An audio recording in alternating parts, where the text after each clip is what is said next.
Hello everyone, my name is Trevor, I go by TheMrTrails, welcome to the channel. In today's video, we have patch 1.8.1. This patch will feature a new Omnicell, a new Shrowd variant named Bloodshot Shroud, as well as a new way to control your slayers on controller. Consider dropping that like for me, and if you enjoyed Dauntless, consider subscribing. I post Dauntless content on here all the time. I'm going to be posting a lot more content rather soon, so get subscribed to make sure you see it. First up, we have the Revenant Omnicell, being our Omnicell of Darkness. You will be able to unlock the crafting recipe for this Omnicell on the Slayer's Path, then craft it with the middleman. But what does it do, you ask? Buckle in, because this Omnicell is pretty bonkers. The idea behind the Revenant Omnicell is that you'll be using your own life force to deal brutal damage to behemoths. And it's kind of complicated to explain, as there are a lot of moving parts to it. Upon activating the ability, you will have multiples of 100 HP taken from you, up to 500 HP. This only takes away actual HP, and shields are not considered for this. Activating the ability will summon umbral tendrils out in front of you, one tendril for every 100 HP drained. These tendrils can interrupt behemoths, however, it's not the most effective use of the ability. Each tendril will deal 700 base damage. When you activate the ability, you also enter the Revenant state. While in the Revenant state, you will not be able to heal. However, activating the Revenant state will spawn a Void Orb,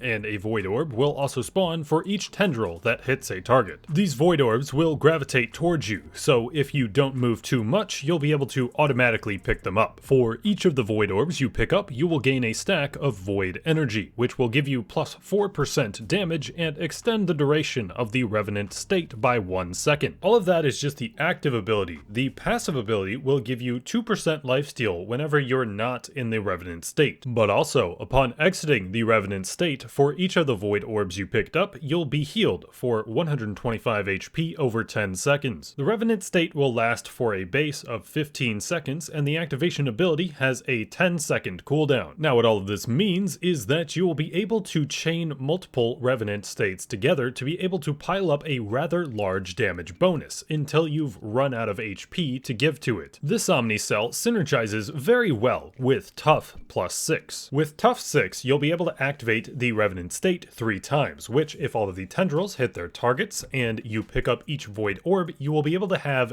18 stacks of Void Energy. 15 tendrils at 700 base damage is 10,500 base damage in 30 seconds from the tendrils alone. And this is a special type motion value, meaning this damage does scale with other damage bonuses, including itself. 18 orbs will give you a maximum damage bonus of 72% from it. All of these orbs will also give you a theoretical maximum time in the Revenant state of about 63 seconds, but using the ability again will set the duration to 15 seconds without considering how much time you have left on it still. If you die while in the Revenant state, you will be pulled out of the Revenant state. What is the verdict on this new Omnicell? This Omnicell is absolutely crazy. 3,500 base damage every 10 seconds. It granted does need to be against a relatively long behemoth for it to actually deal the full damage against it, but long behemoths are going to be a piece of cake with this thing. You're getting more than the value of 2 Pangar unique effect balls every 30 seconds, and we know how good Pangar weapons are even with a 90-second cooldown currently. And also, getting a damage bonus to your standard attacks on top of that is wild. And not only is it good DPS, but it's also a rather good sustainability option as well. You can use it for the lifesteal and healing for the Void Orbs aspect of it as well. I think this is absolutely going to be nerfed in some way by the next patch or two. This should take over the meta and might even take over for some people playing casually. Using the activation ability until you hit 100 HP might be scary to you, and if it is, you can just use the ability once every 20 to 25 seconds or so to get a very large burst of damage while playing pretty safely. You can also pair this with Skarn Lantern and Skarn weapons if you want to play very safe while even being at 100 HP. You aren't able to heal while you're in the Revenant form itself, but when you exit the Revenant form, you'll be healed for quite a lot of HP. What is rather interesting about this Omnicell is that it doesn't take away Predator for this HP drain, and it also counts for Rage, making this something you can finally use Rage and Predator practically together for. Builds for this this Omnicell are going to be pretty interesting, and you can bet that I'll be posting a few of them. Next up, we have Bloodshot Shroud. Quick side note, so what exactly are we going to refer to Bloodshot Shroud being? I guess technically it's a dire variant of Shrowd, but Shrowd being a heroic plus behemoth already, it's just a lot stronger than any other dire variants, or